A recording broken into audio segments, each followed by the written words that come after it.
Panginoon, for He is holy and mighty. This song emphasizes the call of believers live a life that reflects God's own holiness. Alam po natin hindi po madaling maging isang Kristiyano, but sa tulong ng ating Panginoon, alam po natin hindi niya tayo pababayaan. Higit sa lahat, sa mga times na nag-struggle tayo between right and wrong, God is always with us. And sa lahat po ng mga ito, muli po nating awitan at papurihan ang ating Panginoon. Muli po nating itaas ang kanyang pangalan. Let's all sing to you.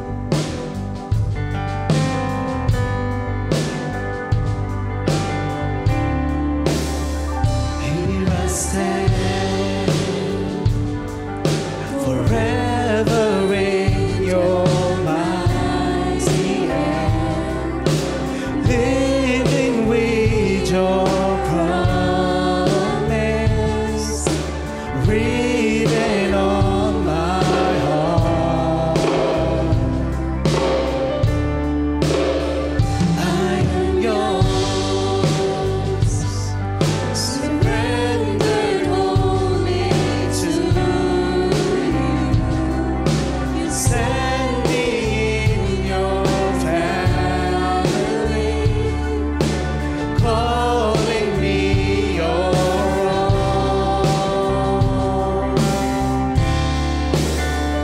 Now I belong to you, Lord. I need your spirit, your word, your truth. Hear my cry, my deep desire to know you more. In your name, I will lift my hands to the King. This anthem of praise I bring.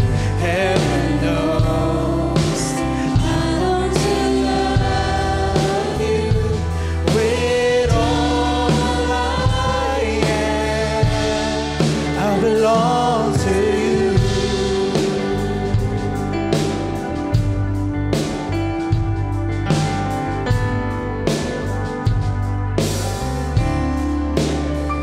Here I stand, forever in your mighty hand, living with your promise, written in my heart. I am yours, surrendered wholly to you. You set me in your family, calling me your own. Now I belong to you, Lord. I need your spirit, your word, your truth. Hear my cry, my deep desire to know you more. In your name, I will lift my hands to the King. This anthem of praise I bring. Heaven knows I want to love you with all I am. I belong to you.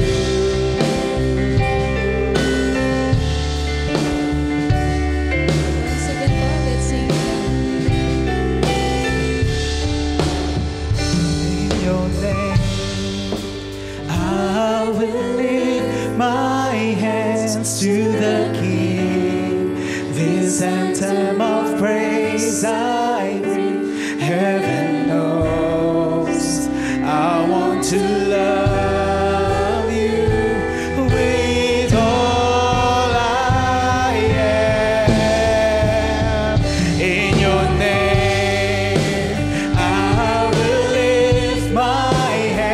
to the King. This anthem of praise I bring. Heaven knows I want to love you with all I am. I belong to you.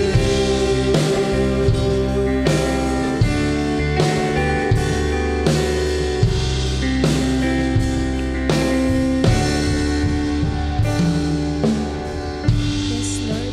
Muling maraming salamat po sa gabi ito. Salamat po sa pag-iingat mo po sa bawat isa sa amin. Salamat po sa pananatili niyo, Lord God. Kahit na hindi po kami karapat-dapat, ramdam po namin yung presensya mo sa bawat sandali ng aming buhay. Nawa po, Lord God, ay huwag mo po kaming bitawan sa kabila po ng aming mga pagkakasala, Lord God. Sana po, nandyan ka pa rin. At patawarin mo po kami, Lord God. Maliit man po, malaki ang aming pagkakasala, Lord God. Nawa po sana ay patawarin mo po kami. Ngayon din po, gabayin mo po kami sa gabing ito sa aming gawain, Lord. Nawa po ay ikaw po ang manguna sa bawat isa sa amin. Bigyan mo po kami ng isip ng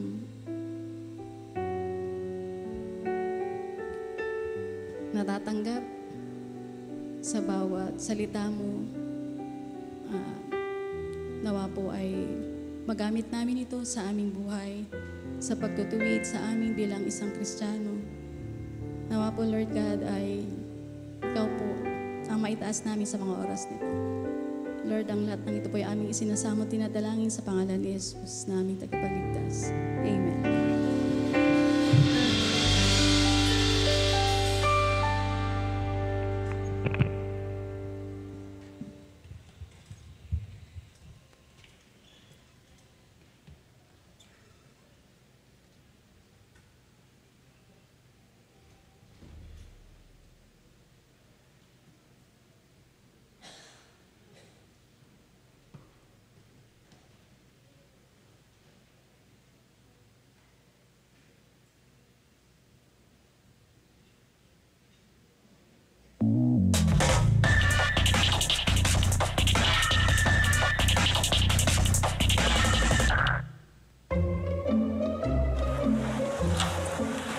Okay, sit in that chair.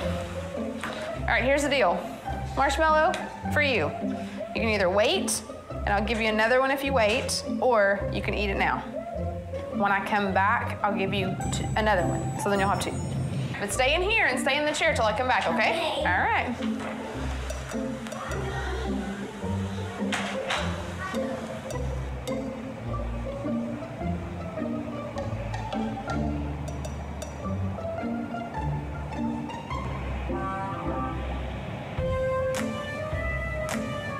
I'm gonna go do something and then I'll come back. It smells yummy. It smells really good.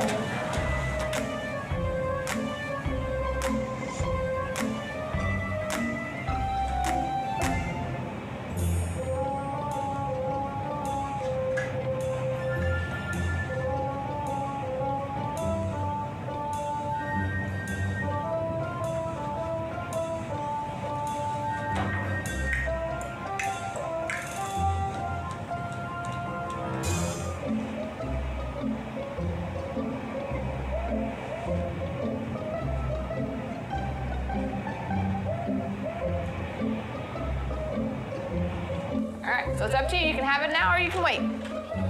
Okay?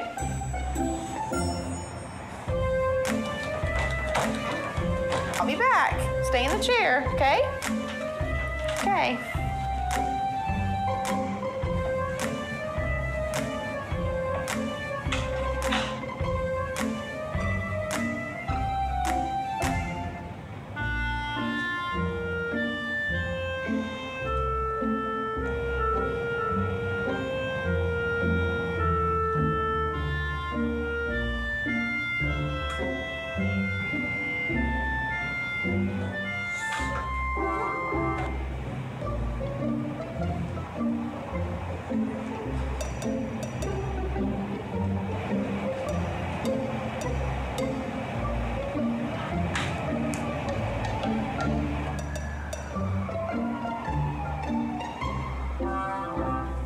so I'm gonna leave and then I'll come back, okay?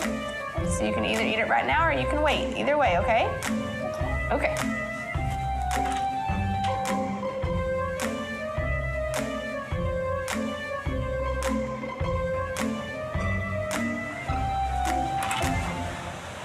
How'd you do? Did you do good? You did? Yeah. You wanted to eat it, didn't you? Yeah. So did I tell you to give you another one? Okay, now you can have both. You need them.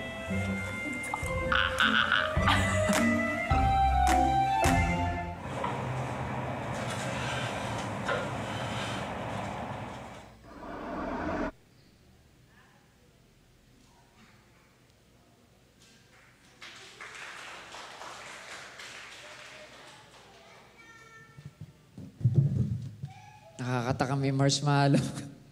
Yan, lalo na pag ina-acid ka, no? Kailangan mo ng marshmallow. Pero yung video na pong yun ay it-represent po ng, kasi tinest po nila yung mga bata. Gaano po yung hangganan ng kanilang self-control. Okay, yan po ay, yung pong pinapanood ko po sa inyo, ay isang pagpapakita ng paano natin kayang kontrolin yung sarili po natin. Sa mga temptation, sa mga pwede po nating pagdaanan. Well, sapagkat ang pag-uusapan po natin this evening is about self-control. Okay? Pwede bang tanongin mo yung katabi niyo po ngayon, meron ka bang self-control? Okay? Kaya mo bang pigilan ang iyong sarili pag ikaw ay nagagalit na, pag punong-puno ka na? Okay, well, natetest po yung ating pananampalataya o yung buhay po natin pag pinag-uusapan po yung self-control. In Galatians chapter 5, verse 22 to 23. Ito na po yung pinakang last. Okay, na series po natin sa Fruit of the Holy Spirit. And sana ito pong mga napag-usapan po natin ay makapagbigay po sa atin ng kalakasan, encouragement sa bawat isa po sa atin. So what is self-control? Sabi po dito, self-control is the ability to control our desire. Okay, kaya yung mga bata talagang favorite ata siguro nila yung marshmallow and masarap po talaga. Emotions and behavior in order to live godly lives and resist sin. Okay, parang yung marshmallow para siyang kasalanan na kapag kinain mo siya, alam niyo yung kila Eva at Adan na nangyari, para siyang ganon.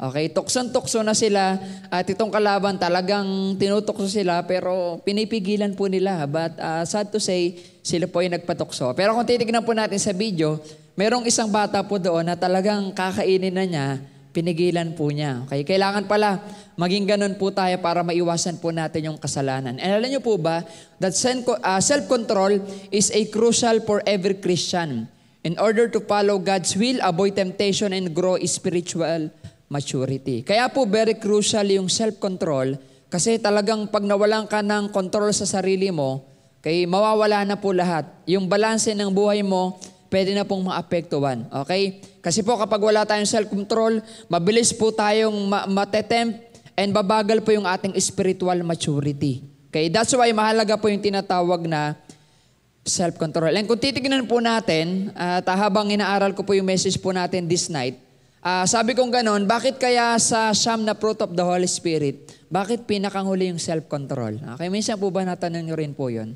Okay, merong purpose yun. Siyempre, hindi naman basta nilalagay po yun sa Bible o yung pagkakasulat na parang ganon lang. Okay, bakit kaya self-control yung pinakanghuli sa lahat ng fruit of the Holy Spirit? Bakit nauna yung love, gentleness, kindness, goodness, and the rest o pinakang last yung tinatawag nating self-control? Alam niyo kung bakit po? Sapagkat sabing ganon, yung self-control daw po na fruit of the Holy Spirit, ito daw po yung pinakang balance sa lahat. Okay, it is the balance. Kumbaga sa 8 fruit of the Holy Spirit, everything, yung 8 yon, it requires self-control. Okay, love, kailangan ng self-control. Kaya yung unang bagay na pag-uusapan po natin po dito, because the self-control is the basket of the fruits. Parang, alam niyo yun, siya yung pinakang sisidlan ng lahat ng fruit of the Holy Spirit, yung tinatawag na self-control. Because without self-control, kaya mahihirapan po tayong gawin po lahat yung tinatawag na 8 fruit of the Holy Spirit. Okay, sabi po dito, because it holds and strengthens the other fruits that making them credible and consistent. Okay? Kasi sabi ko nga po, sa 8 fruit of the Holy Spirit, it requires self-control. Okay? Tingnan po natin, paano po nangyari po yun? Pag tinignan po natin po dito, because without self-control, genuine love, joy, or patience would be difficult to maintain. Totoo naman po, di po ba? Kahit gaano mo kamahal yung isang tao, kapag wala kang self-control, pwedeng mawala yung love. Pwede kang magalit dyan. Pwedeng pabayaan ko na lang yan. Ang kulit-kulit niyan. Hindi nakikinig sa akin yan. Kaya ganun po yung kapag wala po tayong tinatawag na self-control. Yung love, pwede po siyang mawala. Pwedeng mag-fade yung love without self-control. Yung joy na tinatawag po natin kapag walang self-control, pwede pong mawala yung kaligayahan po natin. Yung patience, okay, yung ating yung paghahantay po natin kapag walang self-control, kagaya ng pinanood po natin po kanina, pwede po tayo magkasala. Kaya pwede pong mawala po yung pinakang best na hinahantay po natin. Kaya tignan nyo po doon sa video po natin. Merong reward yung isang bata kasi nagpigil po sa sarili po niya. Kaya kapag wala po yung self-control, napakahirap po i-maintain ng love, joy, and patience sa buhay po natin. Okay? Patience requires self-control, endure difficult situation.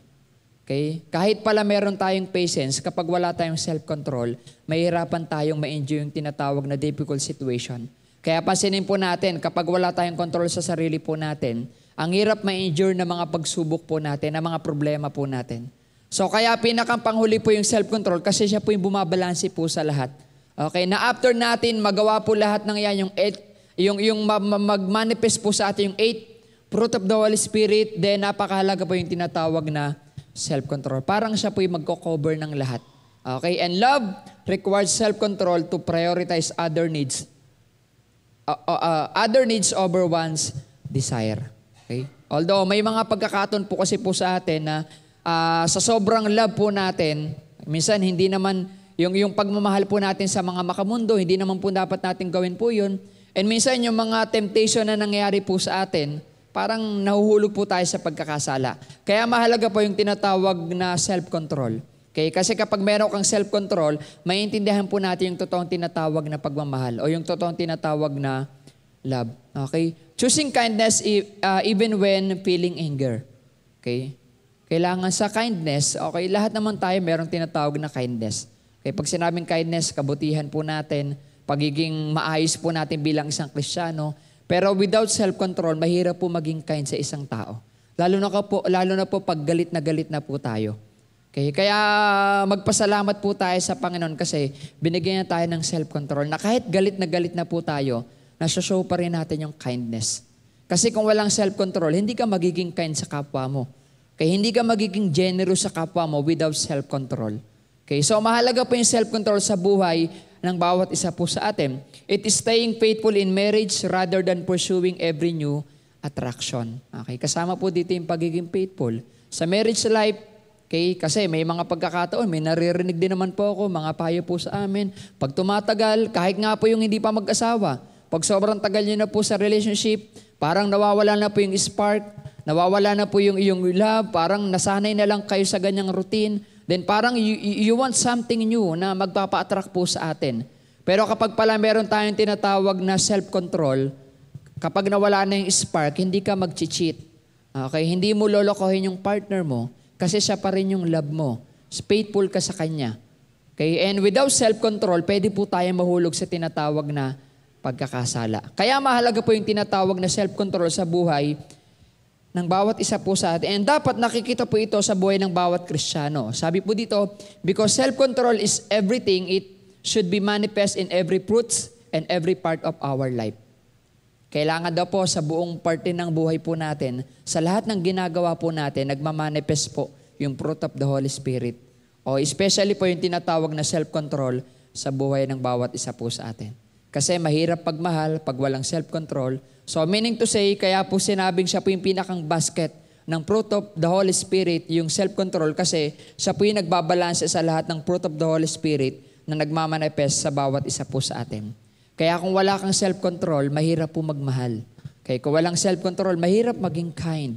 Mahirap yung patience kung wala po tayong tinatawag na self-control. So self-control is a must sa buhay ng bawat Kristiyano na nandirito po ngayon. Kaya sana magkaroon po tayo po niyan. Pangalawa po, sabi po dito, yan, self-control is fosters spiritual growth and maturity. Alam nyo, pag meron kang self-control, ito ay pagpapakita ng tinatawag na maturity o nag-grow po tayo bilang isang Kristiyano. Okay, tignan niyo po dito. Sabi po dito ay, by practicing self-control, Christian can overcome sinful desire and action. Kapag pinapractice mo yung self-control, kaya sa totoo lang po mga kapatid, kailangan pinapractice po natin yung self-control.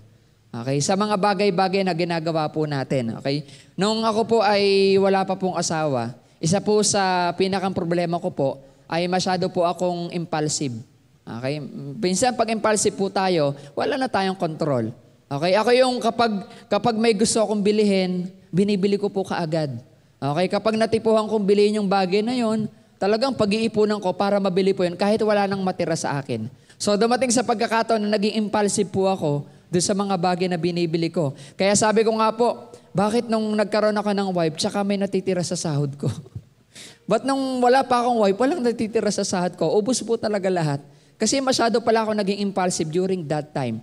Nawalan ako ng tinatawag na self-control kung tawagin sa mga bagay. So ganun din po dito. Sabi po dito, we need to practice self-control. Kaya po ngayon kapag may gusto akong bilhin, kapag meron akong gusto, meron na akong pinagpapaalaman. Okay din po pala yun, no? Yung may pinagpapaalaman po tayo para bumili po tayo ng mga bagay-bagay. Kasi na may maintain po yung desire po natin. So yung purpose po ng self-control is to maintain yung buhay po natin, to overcome sinful desire and action such as greed. Okay? Kasi pag wala kang self-control, nagiging greedy po tayo sa mga bagay na gusto po natin. Anger, hindi natin makontrol yung galit natin. And impurity. Okay? Kapag galit na galit tayo, nakakapagsalita tayo ng hindi magaganda. Wala tayong self-control that leads to spiritual brokenness. Diyan na papasok si Satan para masira yung buhay ng isang Kristiyano. Kaya sabi po sa James 1:19, my dear brothers and sisters, take note of this. Everyone should be quick to listen, slow to speak, and slow to become angry. Okay? Meron ding binabanggit po sa Bible, paano natin i-practice yung tinatawag na self-control. How to practice self-control. Yung po kasing self-control, hindi po sa basa-basa po sa atin pwedeng mag-manifest. Although, yung self-control is the fruit of the Holy Spirit. Pero kailangan po pala, pinapractice po natin. Kaya yung Bible, nagbigay po siya ng mga example, paano natin siya mapapractice. Sabi po dito, we need to quick to listen. Kailangan marunong tayong makinig sa mga napapakinggan po natin. Slow to speak. Okay, hindi ito yung literal na mabilis tayo magsalita, kaya parang nawawala ng control. When we say slow to speak, ibig sabihin po nito, iniisip po muna po natin bago tayo mag-react, bago tayo magsalita, bago tayo gumawa ng mga bagay, and slow to become angry. Okay, yan yung tinuturo po ng Bible po sa atin. Kapag pinapractice po natin yung self-control, kailangan gawin po natin po yan. Okay? Kailangan marunong tayo makinig. Okay? Slow yung speak po natin. Ibig sabihin, bago tayo mag-react, pinag-iisipan nating mabuti. Okay? And hindi po tayo basta-basta nagagalit. Kasi kapag pinapractice po natin po yan, mapapansin po natin kapag nag-grow po tayo spiritually, because of the self-control, okay, it resisting the flesh. Okay? Kasi ang more on inaatake po ng self-control po sa atin, yung flesh desire po natin. Okay? Yung mga temptation, kung ano yung gusto ng katawan mo, kung ano yung nakikita ng mata mo, kung ano yung gusto ng iniisip mo, kapag wala kang self-control, mahirap po yan, okay, makontrol, o mahirap po yung ma-overcome. So sabi po dito, resisting the flesh, we are not easily swayed by our emotions. Okay? Pwede po natin i-check po yung mga sarili po natin. Kung talagang napapractice po natin yung tinatawag na self-control. Kaya tayo po ba ay namamanage na po ba natin yung ating mga emotion? Kaya hindi na po ba basta-basta agad tayo nagagalit? Okay? Kapag may naririnig po tayong hindi maganda, kapag may nakikita po tayo o may ginawa po sa ating hindi maganda, kaya namamanage po ba natin yung ating mga emotion? Hindi ka ba agad nagmumura? Hindi ka ba agad nagsasalita ng hindi maganda o nananakit sa kapwa mo? Sa ganung way, kapag nakokontrol po natin, then nagmamatured po tayo, nag-grow po tayo. Kasi hindi tayo agad pumapatol kapag nakakarinig po tayo ng hindi magaganda. Okay? We are not easily tempted. Okay? Dati, mabilis kang matukso. Okay? Sa mga nakikita po natin, okay? Kahit bawal, kinakain po natin. Kahit hindi naman dapat bilhin, binibili po natin. Alam mo ng kasalanan, natutukso ka pa rin. Pero malalaman po natin kapag napapractice natin yung self-control, kapag hindi ka na basta-basta natutukso. Okay? Tingnan niyo po yung mga bata, ilan po sa kanila yung natukso? Ang dami. Pero yung isang bata po doon na bukod tangi, nakontrol po niya yung sarili po niya. Okay? So malalaman pala natin na nag-grow po tayo sa spiritually, And nagmamanifest po sa ating self-control kapag na-avoid na po natin yung mga temptation. Okay, ano na yung mga temptation na yun? Yung mga vices. Okay, yung kapag inaaya ka, hindi, ayoko. Hindi maganda yan sa katawan. Di ba? Dapat ano natin yun kasi nakokontrol na po natin. Okay, yung magagalit ka, mag-react ka, hindi, magpe-pray muna ako. Okay? Meron nga akong isang nakitang post po kanina sa Facebook Parang sabing ganon, si Satan gusto kanya mag-react. Pero si Lord gusto kanya mag-pray. Okay, so bago tayo mag-react, mag-pray po muna po tayo sa mga bagay na ginagawa po natin. Kasi nakakatulong po yun para mas mapahaba po natin yung self-control po natin. We are not easily driven or driven by our own desire. Hindi na tayo basta nadidriven doon sa mga desire po natin. Kumbaga, lahat ng ginagawa po natin, we make sure na ito po ay according sa kalooban ng Panginoon. Kasi without self-control, hindi natin masusunod yung kalooban ng Panginoon. Kailangan magkaroon po tayo ng tinatawag na self-control. Living a holy life. Na malalaman natin na tayo ay nag-grow kapag napapractice po natin yung tinatawag na holy life. Nagiging banal yung ating pamumuhay. Sa paanong paraan? By choosing an action that God's glorify. Okay? Kapag gumagawa ka ng mga bagay na alam mo na gino-glorify mo si Lord, then napapractice po natin yung self-control sa buhay po natin. Kasi tayo, nang wala pa tayo kay Lord, wala tayong control. Okay, wala tayong habas kung magsaya. Parang okay lang yan, basta masaya yung buhay natin. Basta okay tayo dito. Pero dahil na kay Lord ka na, meron ka ng self-control. Iniisip mo na ngayon kung yung mga ginagawa mo is nag-glorify ba yung Panginoon o hindi. Ganun po dapat mag-isip tayo bilang mga Kristiyano. We are pursuing righteousness. Palagi na nating ginagawa kung ano yung tama ayon sa kalooban ng Panginoon. And tayo bilang mga Kristiyano, alam na po natin yung mga mali, kaya kailangan, hindi na po natin dapat siyang ginagawa. Pinupurso na natin yung mga righteousness, mga ayon sa kalooban ng ating Panginoon. We are avoiding regrettable actions. Okay? Minsan, ganun po tayo Kapag dahil nawalan po tayo ng control, andun yung regrets ng bawat isa po sa atin. Napapasin niyo po yun. Kapag nakakagawa ka ng kasalanan, parang, grabe, dapat pala hindi ko ginawa yun. Kaya dapat pala nagkaroon ako ng self-control. Pasinin po natin kapag wala kang self-control, nakakagawa po tayo ng kasalanan. Nakakagawa ka ng desisyon na nagsasuffer ka rin naman. Nakakagawa ka ng mga hakbang na hindi naman alin sa kalooban ng Panginoon. Nagkakaroon tayo ng regression o nagkakaroon tayo ng regrets sa buhay po natin. And dahil po yun, nawawalan po tayong tinatawag na self-control. Pero kung pinapractice po natin, ito po yung nagiging bunga nito sa bawat isa po sa atin. Kaya sana ay makita po sa atin yung mga bagay na ito. Okay, pang-last po natin, panghuli po natin, sabi po dito, yan, God's self-control. Okay, syempre, ang pinakang best example ng self-control, walang iba kundi yung Panginoon. Okay. Dahil gusto ni Lord na magkaroon tayo ng self-control kasi siya rin po yun. Siya yung nagmamanifest po sa atin para magkaroon tayo ng tinatawag na self-control. Tignan po natin yung character ng Panginoon. The Lord is gracious and compassionate, slow to anger and rich in love. Okay. Grabe si Lord, no? Slow to anger. Tapos tayo magagalitin tayo. Tapos sinasabi natin, Kristiyano ako. Okay. Mahal ko si Lord. Kilala ko yung Panginoon. Pero tayo, bilis-bilis natin magalit. Pero binabasa natin sa Bible, God, the Lord is gracious, compassionate, slow to anger, and rich in love. So kung ganyan po yung ating Panginoon, kailangan maging ganyan din po pala yung bawat isa po sa atin. Kasi kung meron tayong self-control, nagmamanifest po si Lord sa buhay ng bawat isa po sa atin. Exercising self-control demonstrate the character of God. Okay? Kapag may self-control po tayo, nakikita si Lord po sa buhay ng bawat isa po sa atin. Kasi ganun din si Lord. Okay? Kapag marunong tayo magpigil sa sarili, nakikita nila si Lord sa buhay ng bawat isa po sa atin. Grabe kaya yung self-control ni Lord sa atin. Okay? Tignan niyo po yung buhay po ni Jesus. Nung time na siya po ay pinaparusahan, nung time niya po, siya po ay pinapahirapan, okay, sinusuntok, dinuduraan, hinahampas ng latigo, wala tayong narinig na masamang salita laban sa Panginoon. Kaya hindi siya gumantay ng kahit na suntok man lang o pitik man lang. Kaya ganun yung self-control ng Panginoon. Dapat ay mag-manifest din po sa bawat isa po sa atin. Who is perfectly self-controlled, patient, and righteousness in his action and words. So yung self-control, kailangan nagmamanifest po sa atin by action and by words.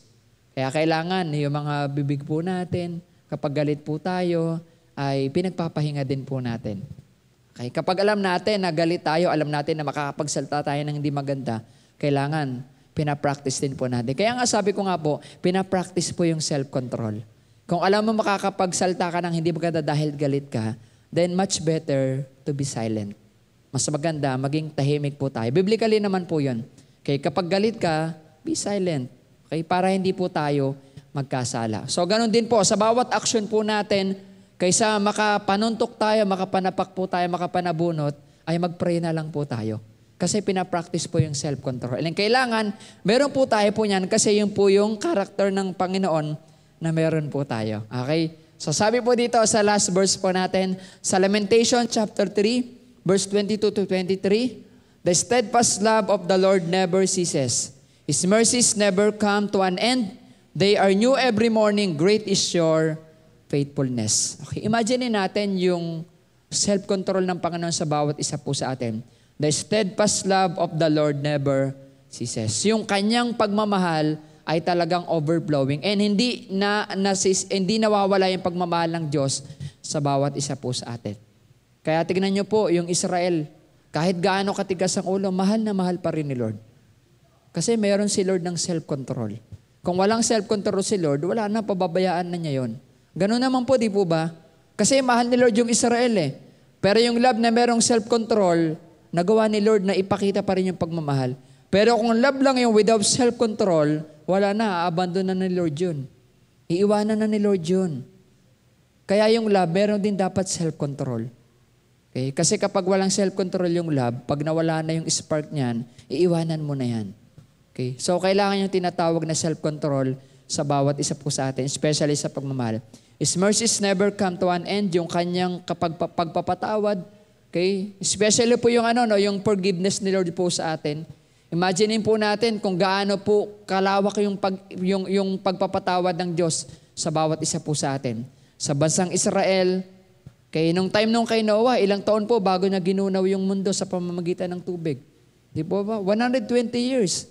Ganong katagal nagantay si Lord. Ganong katagal siya nagpatawad para magsisi yung mga tao. Kaya lang, hindi po sila nagsisi. Yung Ninive, dapat wawasakin ni Lord. Pero dahil nagbago po sila, nag-ayuno po sila, humingi ng tawad, pinatawad po sila ng Panginoon. Okay? Yung Sodom tsaka Gomorrah, hindi naman talaga dapat wawasakin ni Lord eh. Pero dahil sukdulan na yung kanilang kasamaan, pinarusahan po sila ng Panginoon. Okay? Pero andun pa rin yung love ni Lord kasi winarningan pa rin sila ng Panginoon. Okay? Sa pamamagitan nila Lot, okay? And makikita po natin doon yung pagmamahal ng ating Panginoon. And there are new every morning, great is your faithfulness. Okay?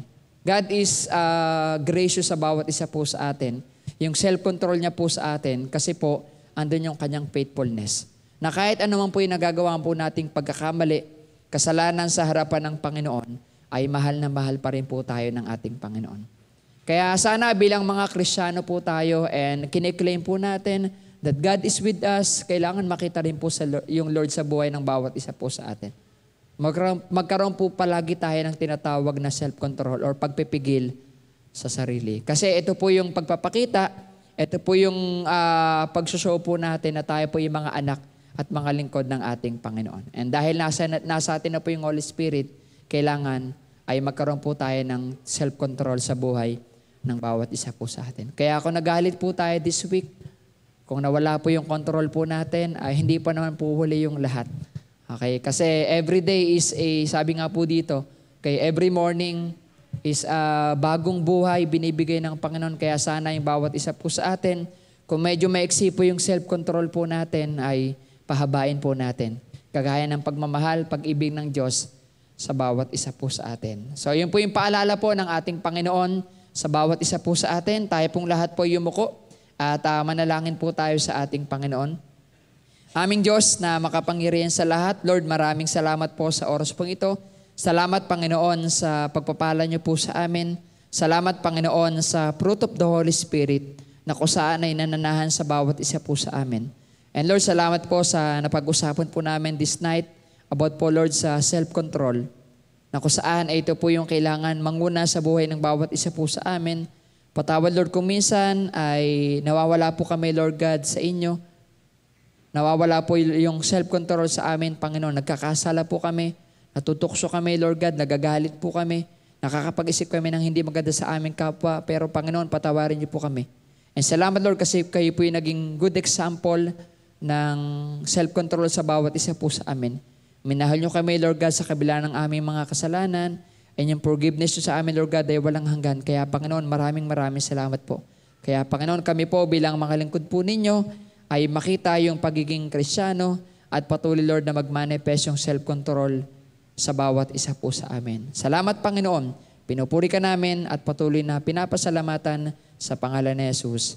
Amen. God bless po sa ating pong lahat.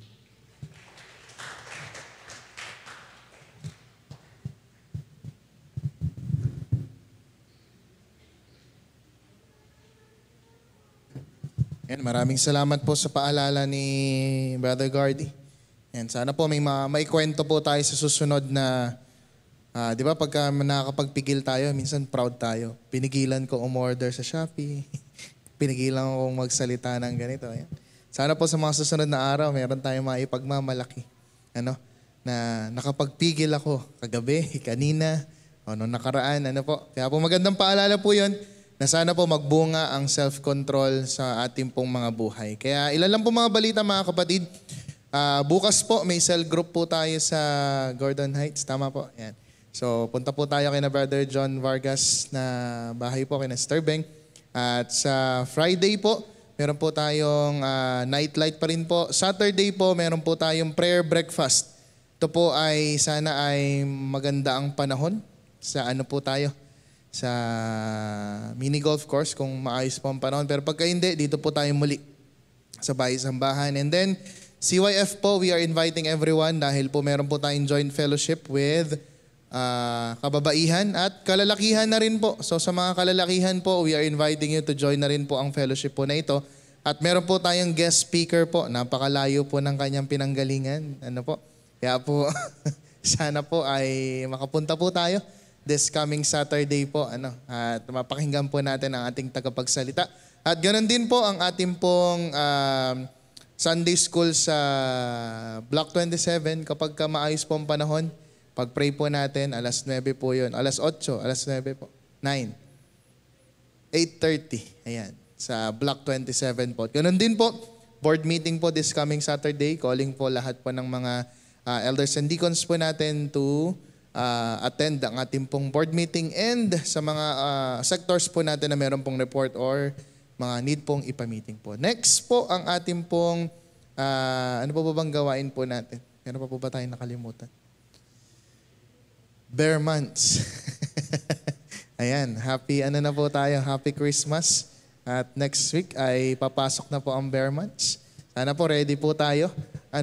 Sa mga bare months po natin. Youth month, ang ating pong anniversary, ang ating pong Christmas event. Sana po ipag-pray po natin ito. And ngayon po, batiin po natin ang ating mga birthday celebrants. Happy birthday po kay Brother Yeye. Ayan, happy birthday Brother Yeye.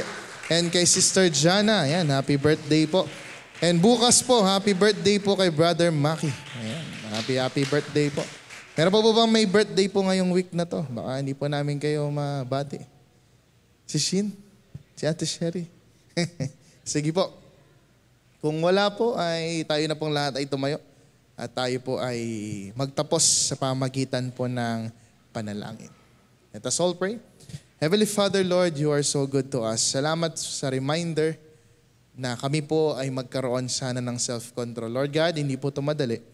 Dahil mahirap po magpigil sa salita, sa isip, sa gawa namin. But Lord God, through the Holy Spirit, we surrender everything to you, Lord. And alam namin na magagawa po namin to sa aming pong buhay at may babahagi din po namin sa mga tao po nakapaligid po sa amin. Lord, ang aming pong nilalapit din sa inyo, ang mga kapatid po namin may mga karamdaman, physical, spiritual, emosyonal. Panginoong Diyos, pagpalain niyo po nawa mga anak niyo pong ito.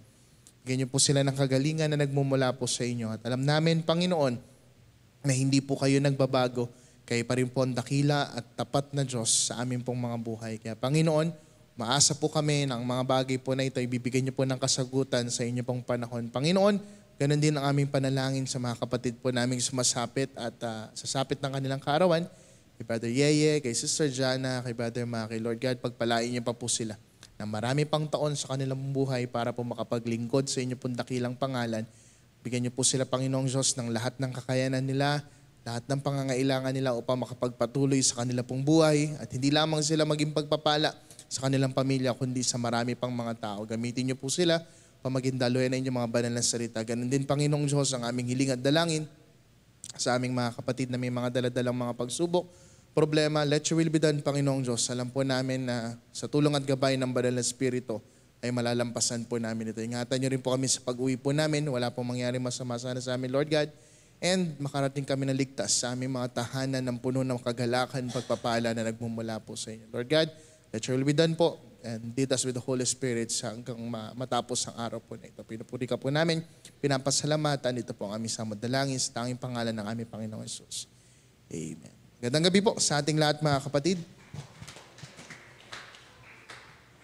Ayan, meron po tayong sharing question. Mabilis lang po ito. Ano po? Can you share an experience where you had to exercise self-control in a challenging situation? Ayan. Sige po, sharing po tayo. Kailan at saan? Paano?